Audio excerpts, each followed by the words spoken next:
Hello guys, আসসালামু আলাইকুম। দেখতে পাচ্ছেন আজকে আমি খাচ্ছি বগুড়ার বিখ্যাত আলু ঘাটি। এটা মাছ দিয়ে রান্না করা হচ্ছে। দেখেন কত সুন্দর করে আলু ঘাটি করা হচ্ছে আমাদের।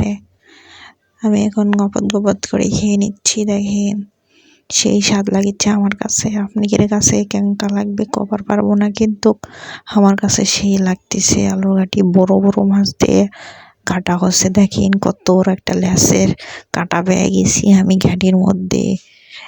আর দেখেন কত বড় একটা কাল্লা নিয়ে নিছি আমি। দেখেন ভালো করে, ওই যে কাল্লা দেখা যাচ্ছে ঘাটির সাথে। ঘাটিতে মাখা মাখা খাচ্ছি গাইস। এই ঘাটিটা খেতে অনেক স্বাদ, কিন্তু ঘাটির ভিতর অফুরান্ত কাটা আছে। একবার যদি গলাত ভেজা যায়, বুঝতে পারছেন, তাহলে বাপের নাম ভুলে যাবেন।